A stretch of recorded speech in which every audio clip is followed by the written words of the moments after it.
Hello, my friends. It is Yay Day, and everybody be celebrating again. Awesome, guys. Thank you very much for joining me again. We've got a big show. It was just UFC 205 presser. So sorry I'm a couple of minutes late, but I thought we'd better let that one play out. Let's see what's going on. Obviously, again, very much the Conor McGregor show. Eddie Alvarez trying to get on in there. That's probably going to dominate. That's what we're doing today, hey. That's cool. That's some good news. That's something we need to look into. That's something I want to look into as well. So hopefully that'll provide some entertainment. Today's show, we've got a good one. We've always got a good one. So thank you for joining me again. In case this is the first time you're listening or watching a video of mine, I'm Dave. You can find me on Twitter at Dave MMA. Feel free to tweet at me if there's something you want me to talk about on the podcast. You can find me on there or chat in the comments. I'll have a look at those too. So we can do that. We've got a good show today. We're just gonna go through the normal shit of the week. It's been, I guess, a more normal week this week. I'm hesitant to say normal. It hasn't exactly been normal, but we haven't had such a large amount of kerfuffle. That presser that's just finished, it literally just was finishing as I kicked the stream into gear. So we'll go through that. That was for the UFC 205, and we have a card for it now, my friends. We're pretty close. I mean, that's what is it? It's the 12th of November, I think, and we are currently, it's the 27th of September. 28th of September if you're in the world where I am. 27th if you're only in the northern hemisphere. So we're five and a bit weeks out from this fight. From these fights, so it's good to see the card is good to see that the card has come together. So we'll go through that card. We'll have a look at the fight card for Brazil on the weekend, where Chris Cyborg was victorious. She was taken to the second round. Hard to think that she looked a little sluggish, and that was probably from the extreme weight cut that she went through, cutting 25 odd pounds in the last week. I think that was the big story of the card. The rest of that Brazil card, nothing special. It was definitely a very Brazil card. There was a few impressive performances. Godofredo Pepe submitting Mike Della Torre in the first round. Not a surprise, but the fashion in which he did so, very excited. Renan Barão looked very, very good over Felipe Nova. Renan Barão was moved up to that featherweight division. He doesn't look to be a bad man. He was looking very fresh. He looked a lot more sprite, obviously cutting the less weight, coming up from bantamweight. And Eric Silva. We'll talk about Eric Silva a bit later on. I mean, he wins by submission, really good show. But I mean, Luan Chagas, he just got tired, I think, in the end. If you think about it, it was not a particularly dominant performance. I mean, it was going to decision. Silva was probably going to take out the decision victory anyway. But that wasn't anything special. But we'll go into that a bit later on. And part of that fight card Brazil, want to get stuck into the Roy Nelson stuff, and also it just seems to be every card at the moment. There's always something to do with the reffing. There's always a problem, whether it's a stoppage or, I mean, I guess you can't call the Verdun thing a reffing thing specifically. I mean, because he kicked a trainer, he kicked a coach, but it's still the same. The same principle. It's all this extra stuff after the fight. It just seems to be a trend. We've just got card after card after card, and it's not real great. So we'll go into that, and I'll see what that one means. And then we'll have a look at this week's card. Lineker Dodson, that is out of Portland, in Portland, Oregon. Home of some awesome craft beer over there. But I don't think Lineker or Dodson will be having any of that this weekend. They're getting ready to fight. All right, my friends, let's get into it. First of all, UFC 205. We have a card. Let me bring up the card. If you are watching the live stream, if you're listening to this, you are just looking on the Wikipedia page, so you could just bring that one up. It's pretty official. It's Wikipedia. It's close enough. We just did a listing of the card. I don't even know if UFC have it properly listed yet. I mean, because they've only just that Weidman Romero fight's only just been announced in the last 8 hours, 12 hours. So I mean, I don't know if they've updated that or not, but that's cool. We'll just look on the Wikipedia listing. That's sweet. So yeah, so that's if you're listening. Yeah, you can bring it up. I don't know if you're listening on the train. You can just look at it on your phone, I suppose. Sweet as.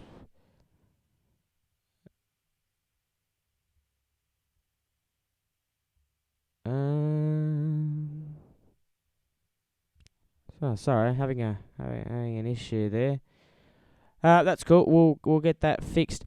Anyway, UFC 205. So we've it's been announced that it's going to be. Well, it's not really champion versus champion, is it? Because if Eddie Alvarez wins, he doesn't win another title. He just gets to keep his.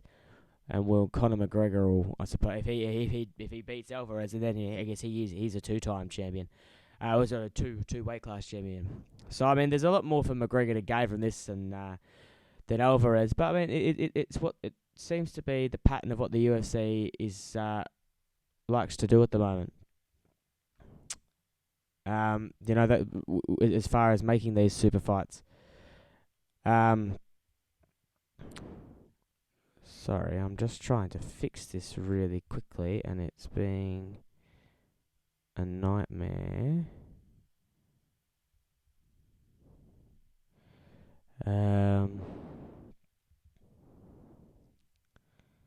Okay, I won't be able to do that.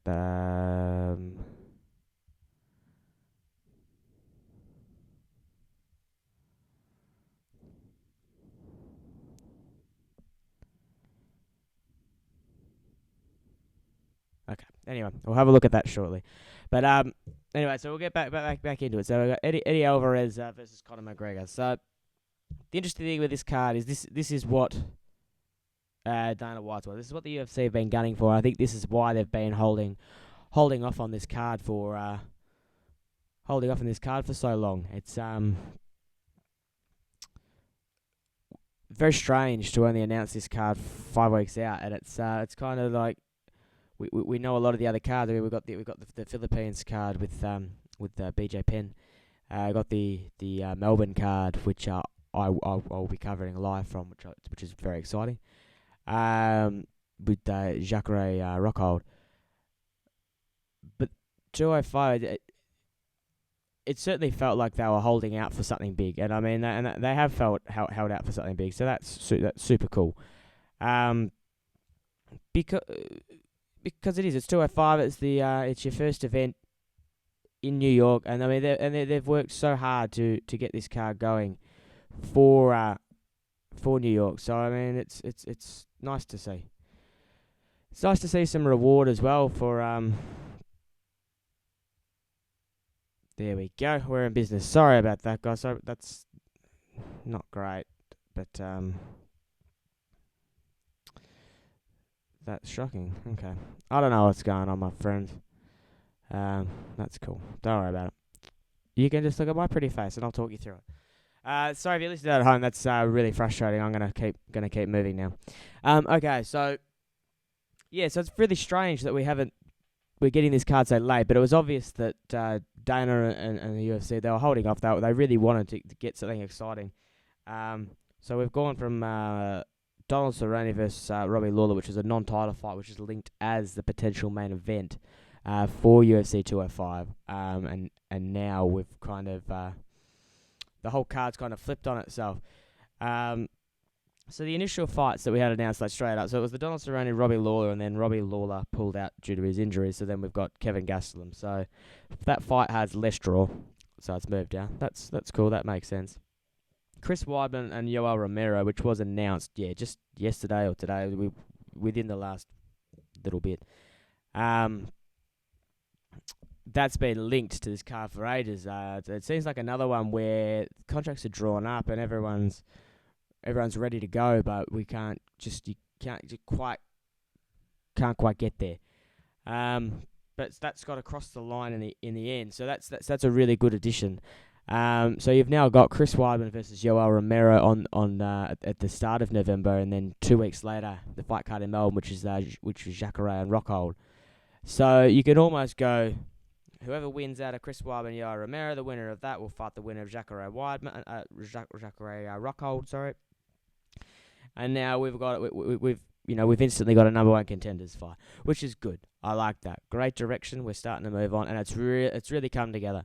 If this Weidman Romero fight couldn't come together, I mean, then obviously the next option would be just the winner out of Jacare Rockhold takes on, whether it's Michael Bisping or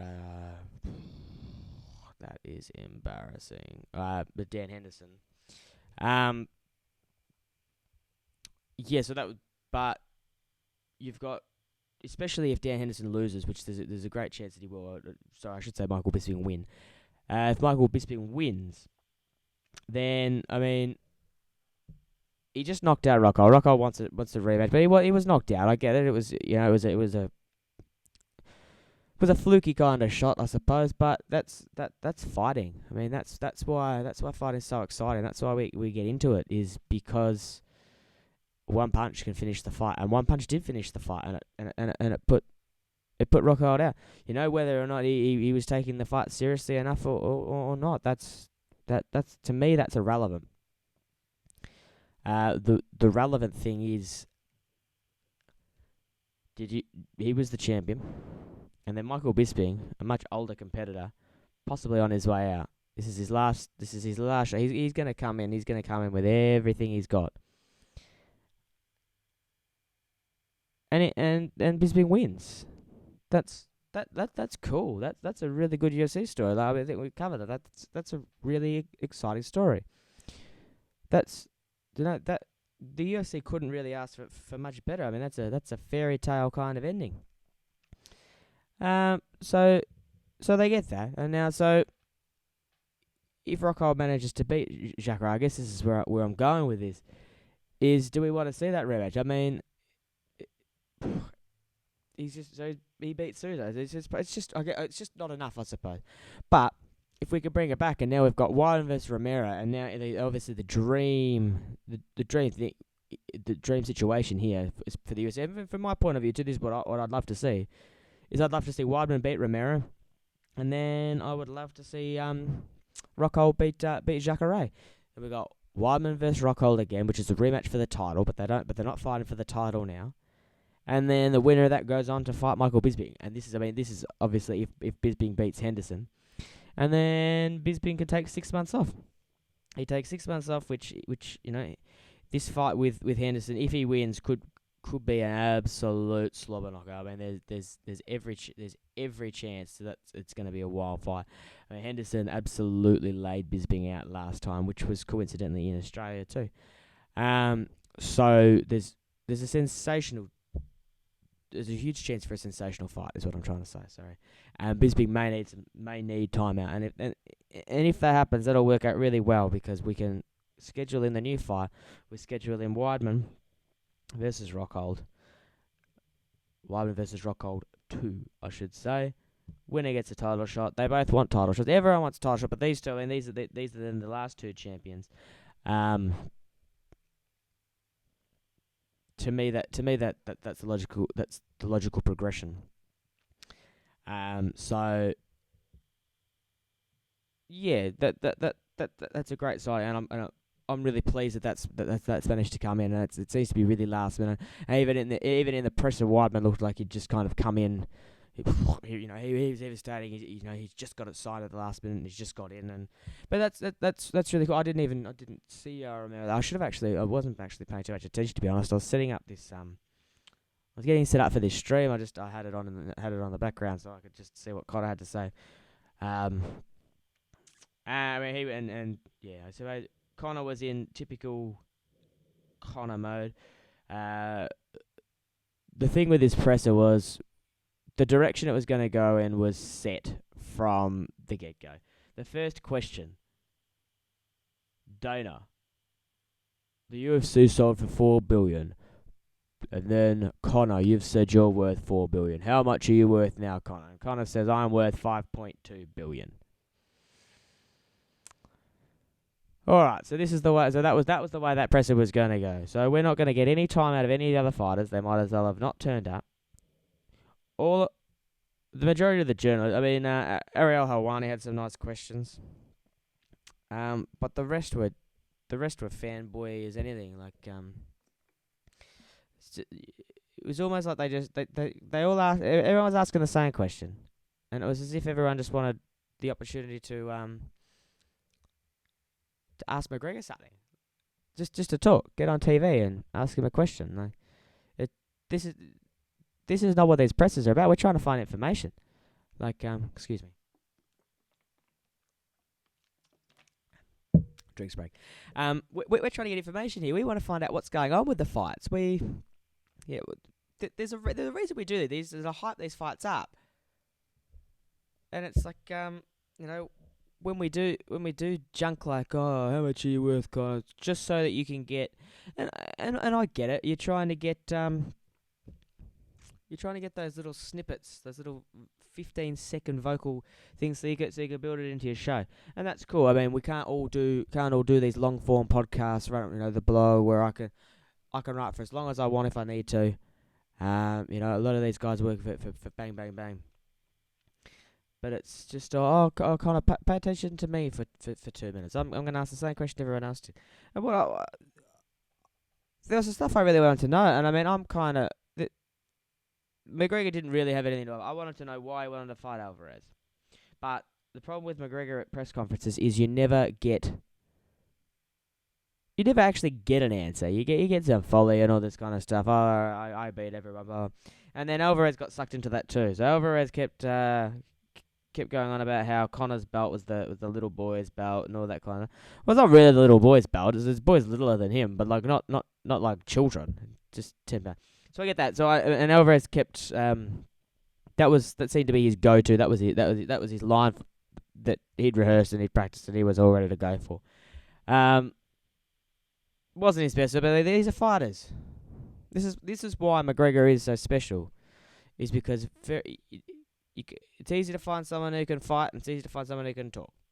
But you find someone who can fight and talk, and get that together. That's when it's someone special. That's why McGregor is making the money he's making.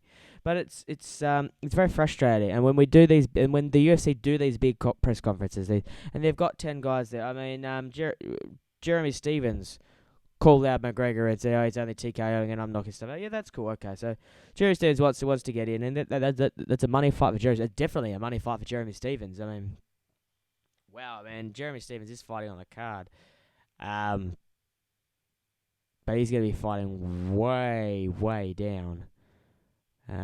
Who's Jeremy Stevens? Oh, I apologise. No, Jeremy Stevens is fighting Frankie Edgar. I should have known that. No, that's okay. But on this card, it's a much smaller card. So I guess if Jeremy Stevens beats Frankie Edgar, then he'll get a shot at Jose Aldo.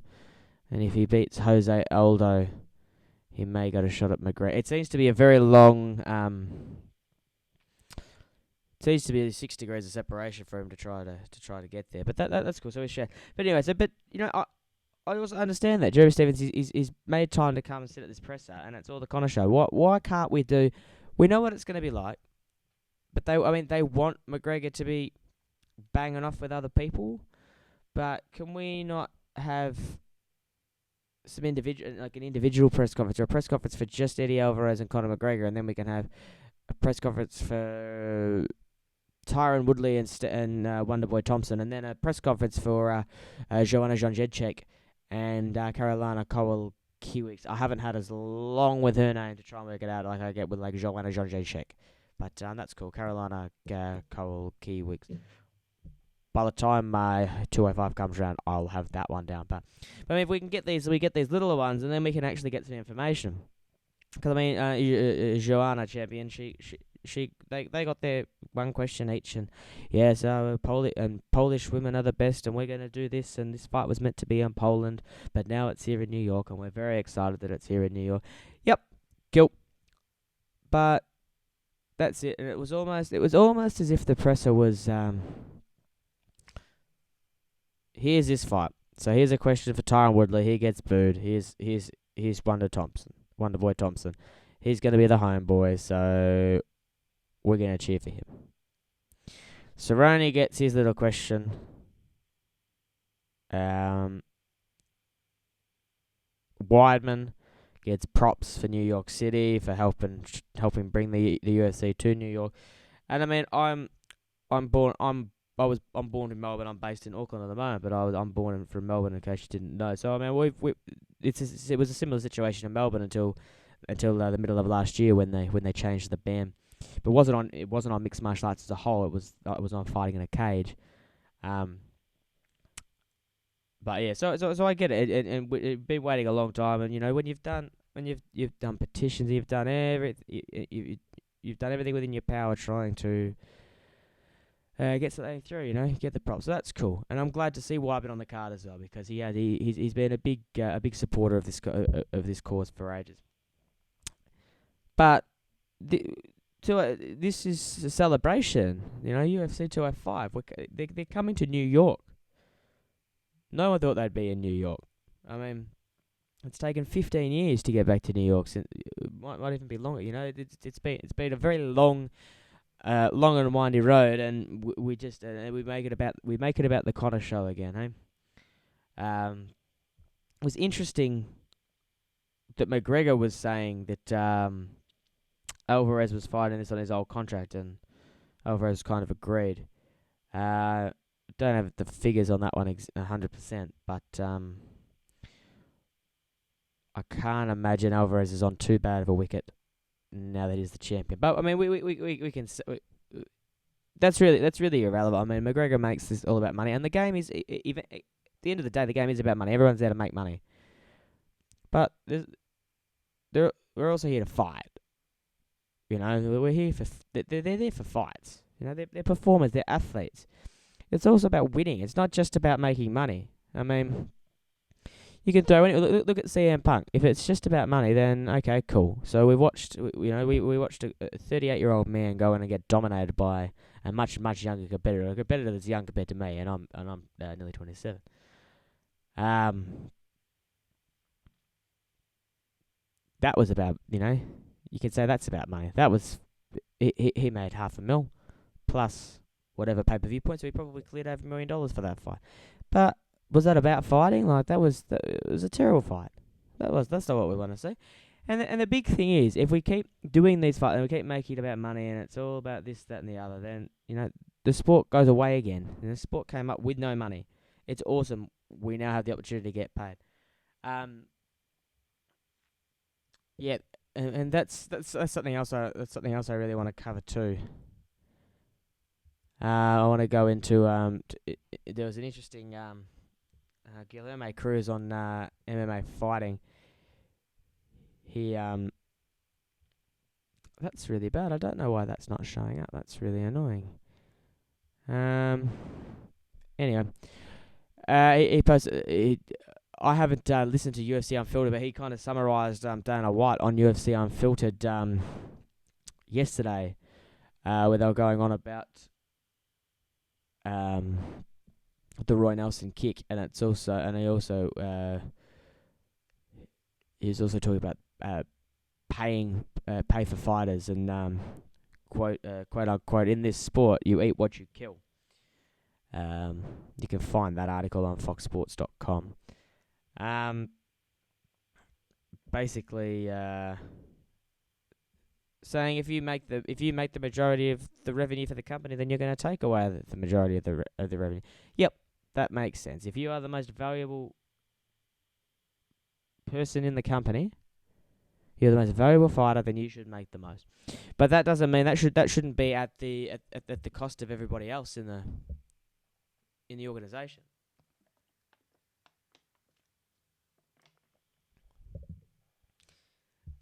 People shouldn't be struggling to pay their bills while someone's buying while one fighter's buying Bentleys. That doesn't seem to make sense to me. But that's okay. That's fine. That's what it is.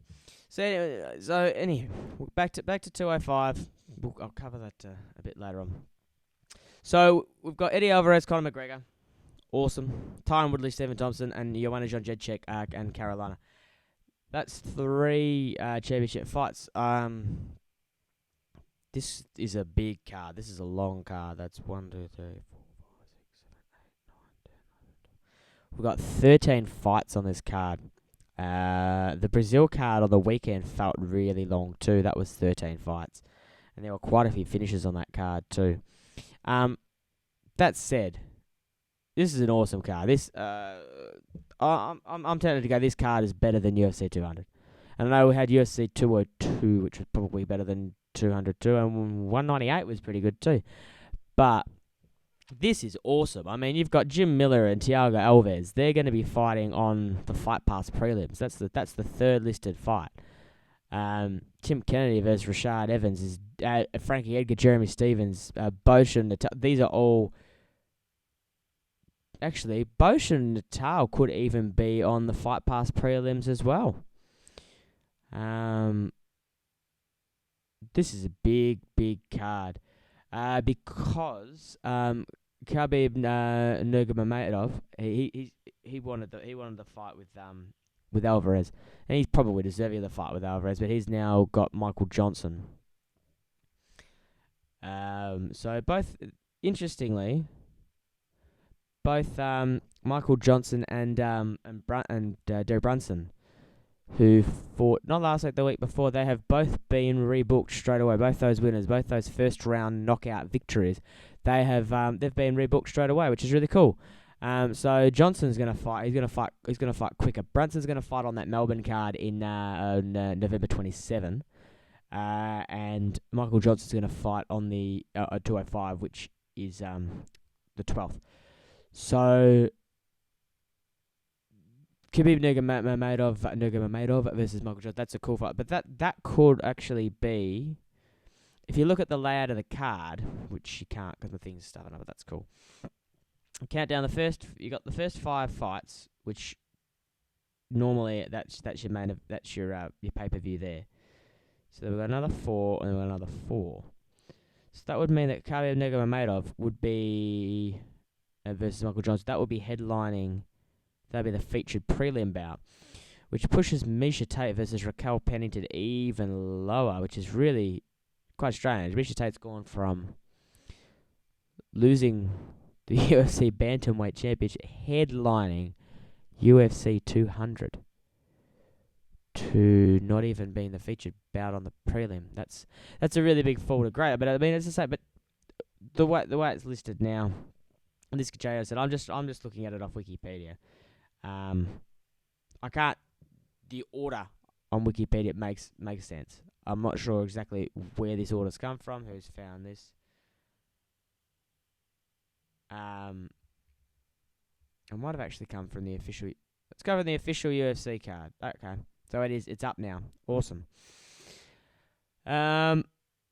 Cool. So this is very strange because Frankie Edgar and Stevens are fighting down on that prelim card too. I mean, we have a solid night of fight. There's not a fight on there I don't want to see. Maybe Liz Carmouche and Caitlin Chukagian. But you've got Bilal Muhammad, who just came off a win 2 weeks ago. He's fighting Laman Good, and then they're your 2 fights for your casual fan. You're not going to know either of those fighters. But then pretty much from Tim Kennedy, Rashad Evans up, the last 10 9 or 10 fights at the card. Even the casual fan is going to be excited. This is going to be this is going to be a big card. It's going to be an amazing card. The more you look at it. So I mean, going back to what I was saying earlier about the UFC 205 press. It's disappointing that we didn't get to find out more information. Didn't get to hear more from the fighters, especially like guys like Jeremy Stevens, who again I forgot that he was fighting Frank Yeager, which is my bad, and no disrespect out there to Stevens. But we want to hear what this guy's got to. We want to hear what these guys have to say. They've turned up. They've come in for the press conference. They've done the right thing by the organisation, and they have to make their 3 seconds in the sun. There wasn't even a question for them. We only saw Jerry Stevens. He only came up after he tried to call out Conor McGregor. That's why that's why it was so weird. It was like it was almost forced. Yeah. So that's a bit strange, but apart from that, UFC 205 is looking very cool. Looking very, very cool. I mean, obviously this is going to be the main thing that we're going to be looking at over for the next month or so now. I mean, we have some exciting cards coming out, and we've got UFC 204, which I think now this UFC 205 card is here. I think it's gonna get forgotten about pretty quick. And in between that too, we've also got the Philippines, Lamas versus BJ Penn as well. The Manchester card, UFC 204, is a very cool card, but you're gonna have that. You're always gonna have that issue where when you're fighting,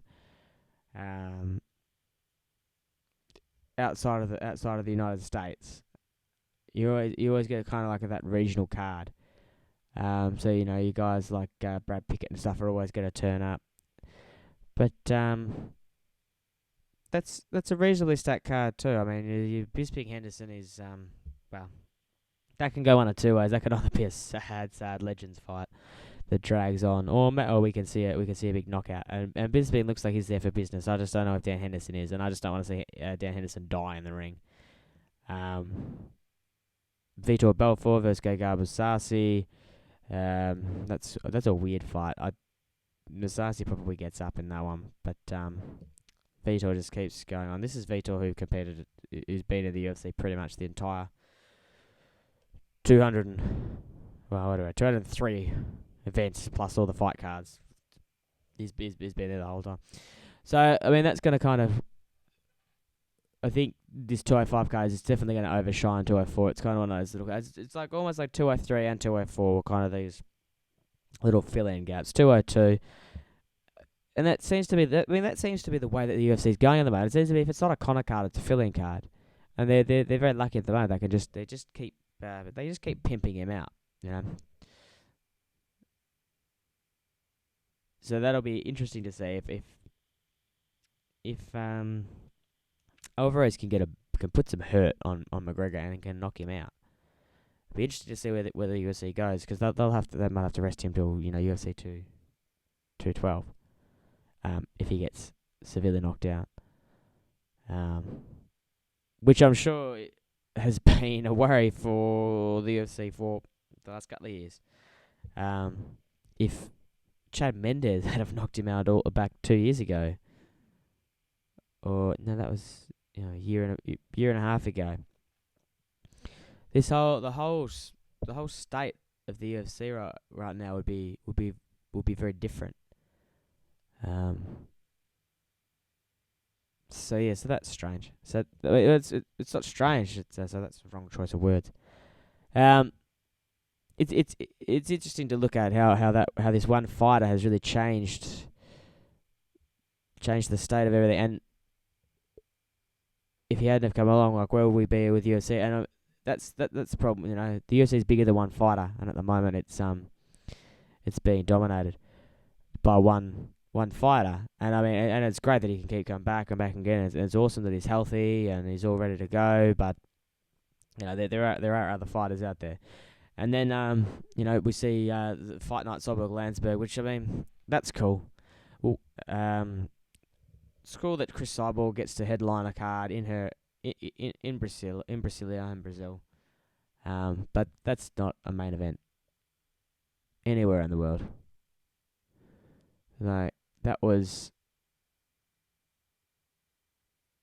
already a foregone conclusion, which is a problem. But I mean, the big news for that was Cyborg made weight. I don't know how the fuck she made weight, but she was 25 pounds and she spoke to Ariel Helwani on the Monday, and on Saturday she weighed in, and she wasn't over. I mean, we all thought she was going to be over by 5 or 6 pounds. Well, I did anyway, and I think that was the general consensus that she was going to be over by 5 or 6 pounds, and she's weighed in.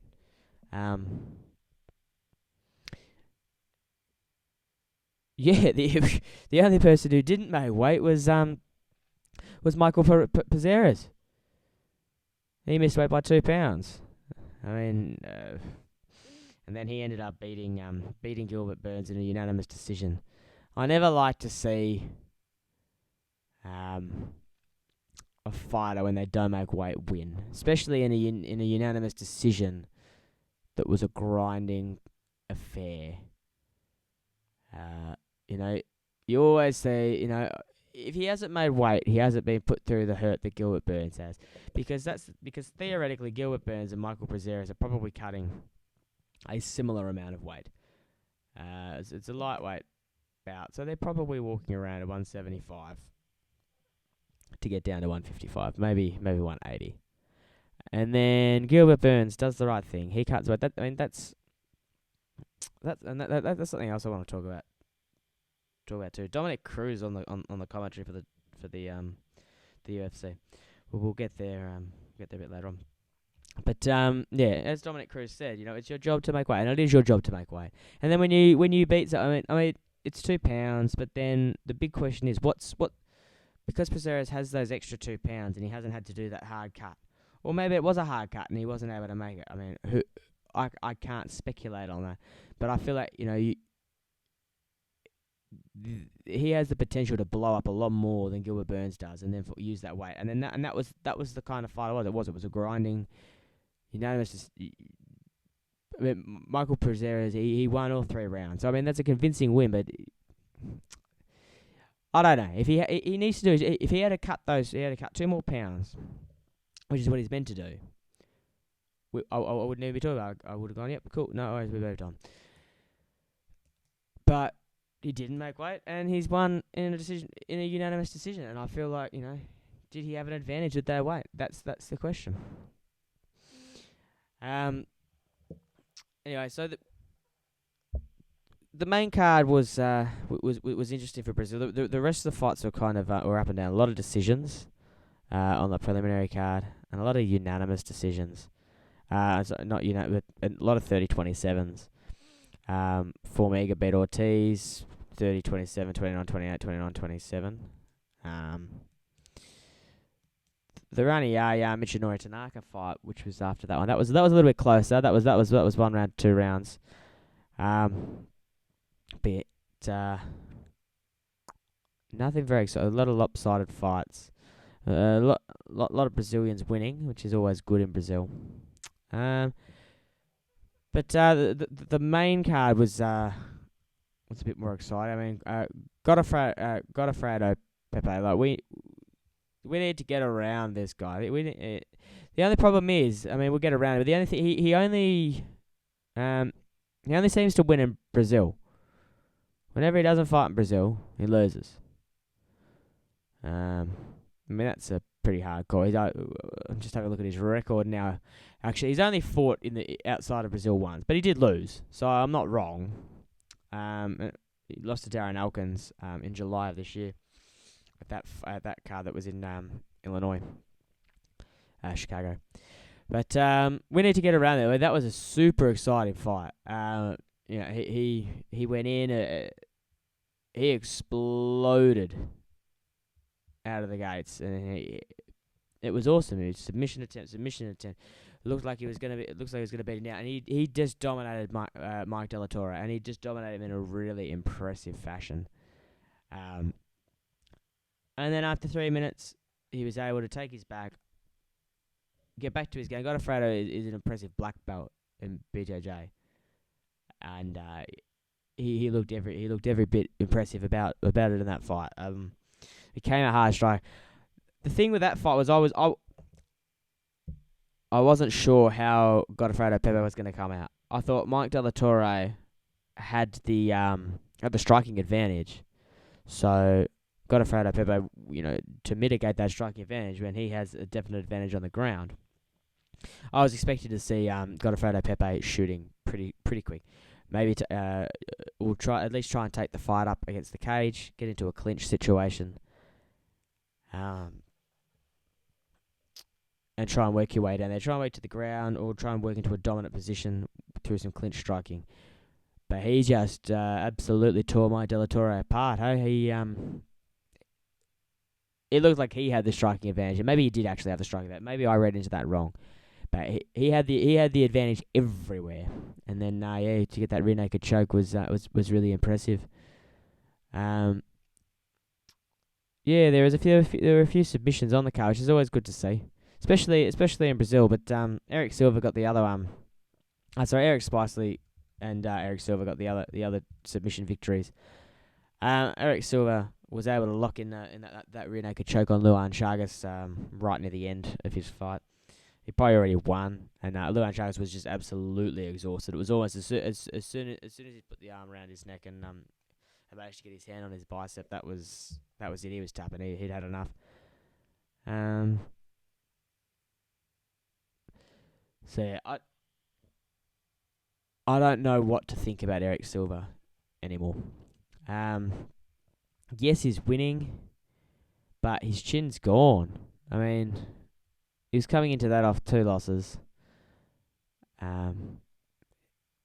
His chin's gone. That's a big problem for him. Is that his chin's gone. And his chin was gone again on Saturday night. He looked rough. He was coming out. He got hurt a lot in that first round. I mean, it's cool that he came back. But there's a very good chance he probably dropped that first round. I mean, he came back. He definitely won the second, and he would have taken out the third, regardless of whether he got that submission or not. He was just too dominant. Unless in that last minute 20, I don't know, he got hideously rocked and pretty much nearly finished, but was saved by the bell. But no, he got he got really hurt in that. So that wasn't what I was looking to see from Eric Silva. I was looking to see him revive his career rather than just kind of float by in an unimpressive win over an unranked fighter. So that was Eric Silva. I mean,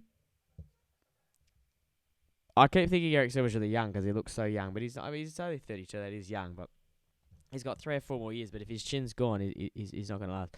So what does he do now? He just turns up for Brazil cards, I suppose.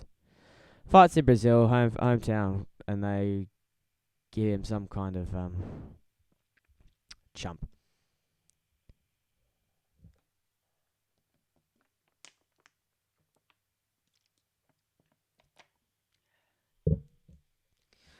All right, so that was the Brazil card. Just want to touch on Cyborg Landsberg just briefly.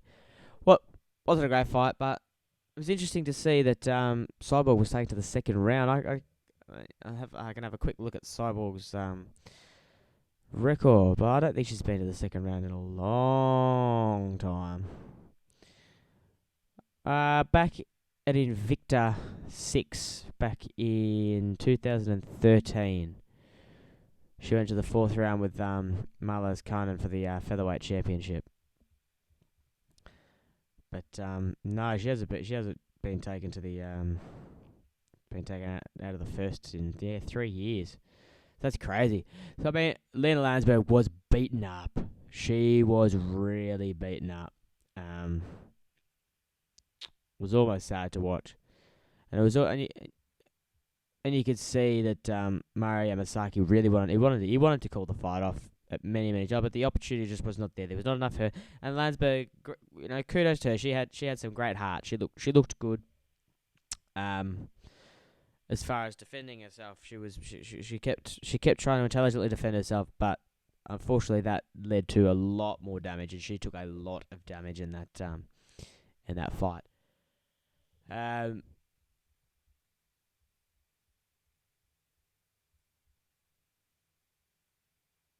Yeah. So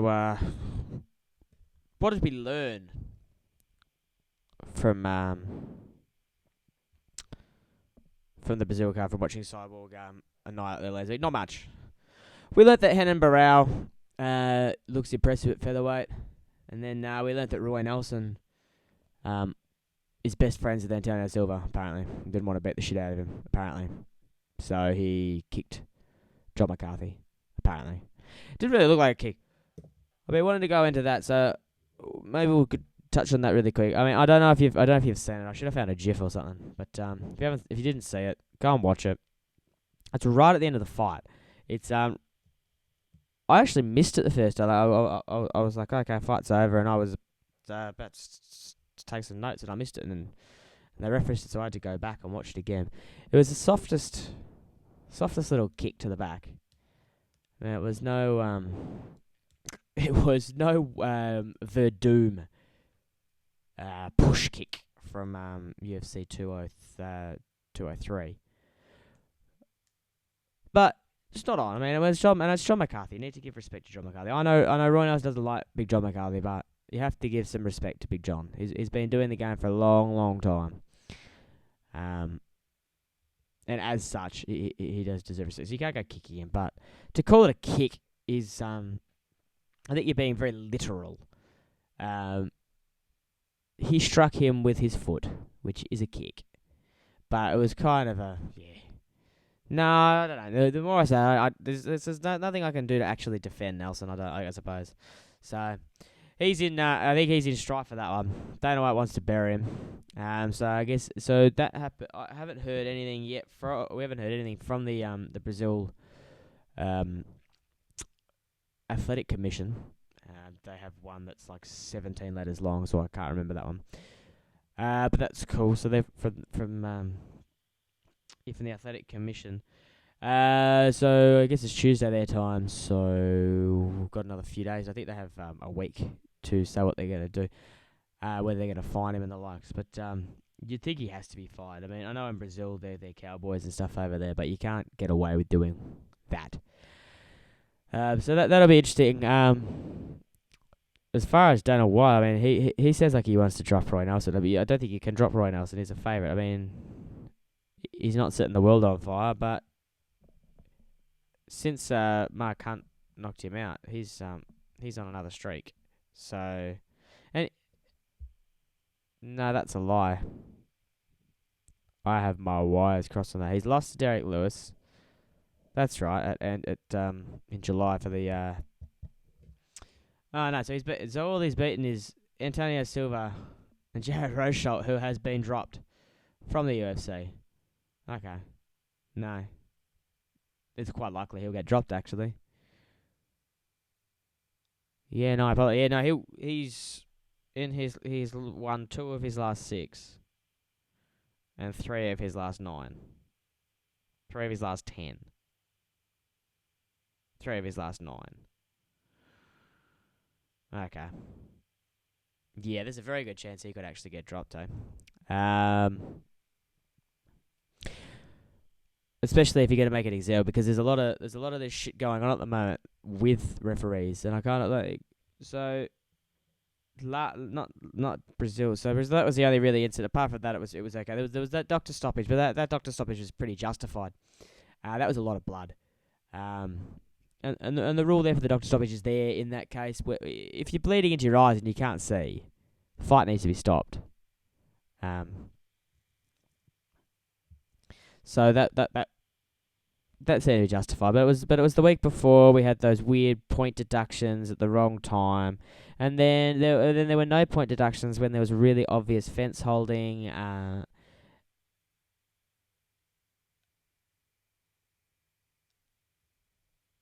It's just yeah,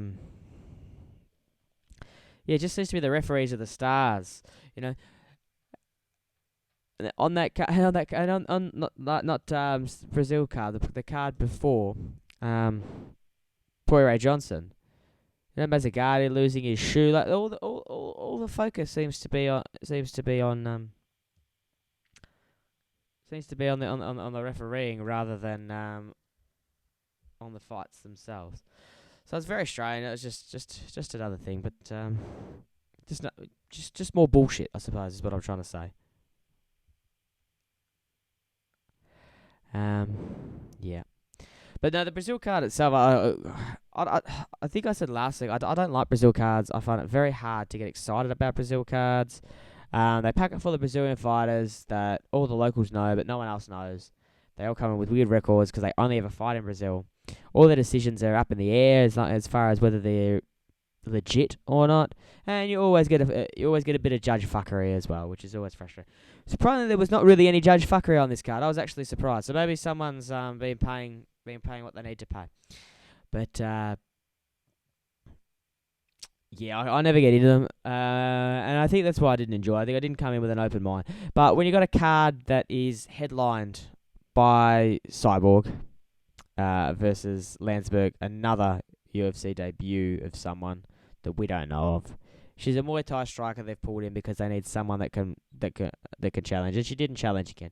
There's no one that can beat Cyborg. It was interesting. I saw Joe Rogan was calling for the 145 division for Cyborg, but who else is gonna fight there? We could keep signing these cans, but they keep getting their asses kicked. So, what's the point of this 145 division? Just there's no space for Cyborg if she cannot make 135. Unless we want to absorb I shouldn't say we. Unless the UFC wants to absorb the entire 145 division from Invicta, that Cyborg was so dominant in anyway, then there's just no point. There's only half a dozen contenders in that division. None of them have a chance against Cyborg, so you can bring it in, and we might have some competitive fights. But we're better just leaving that on Invicta, and maybe that's where Cyborg ends up. She won't have to just end up in Invicta. It's just one of those things. There's no room for her in the UFC. We don't have a division for her. We're making these catchweight fights, and we're doing it at a catchweight that she can't really make because we're taking girls up from 135 up to 140. I know Landsberg. She fights at 145. She's a featherweight fighter, but as a whole, it's just we just what I don't understand why we're just making these fights. I mean, Leslie Smith is a bigger fighter. She's a tall fighter. But she had no business fighting at 140. She's definitely a 135er. It just meant that she didn't have to cut any weight, I suppose. But yeah, the UFC just keeps taking Cyborg to Brazil to get ratings. And I mean, the gate was only 8,000 for this show. And Cyborg, so I mean, I don't know if they're just. Although that other fight, that first fight was in Curitiba, wasn't it? And that was like a big stadium, so. I'm not 100% sure what you do with Cyborg, but we don't have a there's no division in the UFC, I guess. So it comes down to some basic points. There's no division for her. The division we've created at 140-pound catchweight, she struggles to make. I haven't watched the documentary that just came out, but apparently it's really quite good. Apparently it's quite horrific to watch her make that weight. So that's something I'll look at. I'll have to watch. But yeah, so it's just the experiment's done. Maybe can she even make 140 again? I mean, if she gets off this birth control that she seems to think that they took to help her lose weight, but it's helping her hold water, that I don't understand. And I'm not a doctor, so I'm actually, if someone can hit me up on Twitter or send me an email or something if they have any idea how that's working. I don't understand how this birth control is causing such an issue, and why that would affect her weight cut. It seems to me just to be an excuse, but it could be legit. I mean, and especially if it's that hard for you to cut down to 140, you don't really want anything in your way to prevent you from getting down to 140. Yeah, like if you're struggling that hard, and you know that weight cut was a matter of 1 pound. She would have been at 142 and been like, oh fuck, I have to get down that one more. And if that birth control was that 1 pound, then that certainly made it a lot more difficult for her.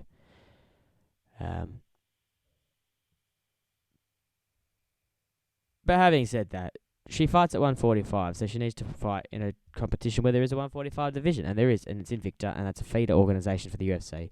So you're going to see some good fighters there. And if they think they've got what it takes, then they'll fight there. I mean, being the featherweight champion in Invicta is pretty much being the featherweight champion of the world, because there is no other featherweight division in the UFC, and Invicta is probably that second tier.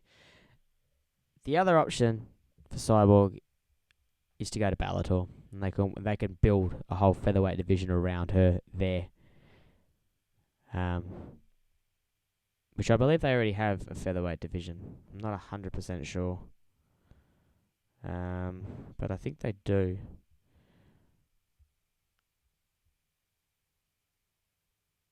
Yeah, they do. So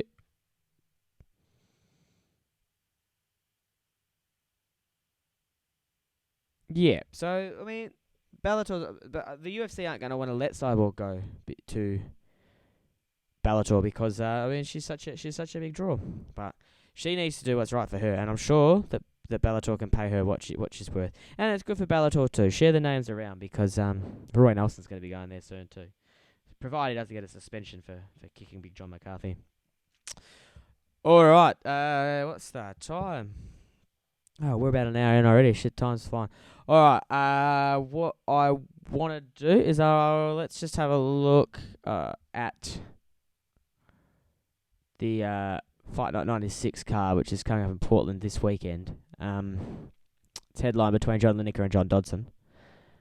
And the co-main event. It's not really a co-main event, is it? It's the fight just before.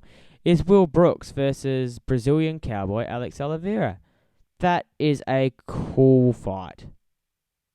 I'm really excited for that. I think that Will Brooks is, if he's come up from Bellator, he's looking good. He very convincingly won his debut fight back when we had those back for the UFC 200 celebrations. Got that unanimous decision over Ross Pearson. Didn't do anything sensational, but he just kept it going. I mean, he's a decision fighter anyway. Having a look at his record here, he's got 1 knockout in his last 10 fights. So probably expect more of the same, but that's it's been business as usual for Will Brooks, and he's shown that progression. I guess the idea is that progression doesn't still need to be there. It'll be really cool if you don't want to jump from Bellator and you want to rise to the top. I mean, he dominated Bellator. He was the champion of Bellator. He'd done everything there, so why not challenge? And if he and Cowboy Oliveira, he is that's a big fight for him. If he can win that's going to really move up in the rankings. I don't know where Cowboys ranked. That's what UFC.com is amazing for doing, because they have the rankings on the front page. So if I just kind of keep talking for a second, it sounds like I already know.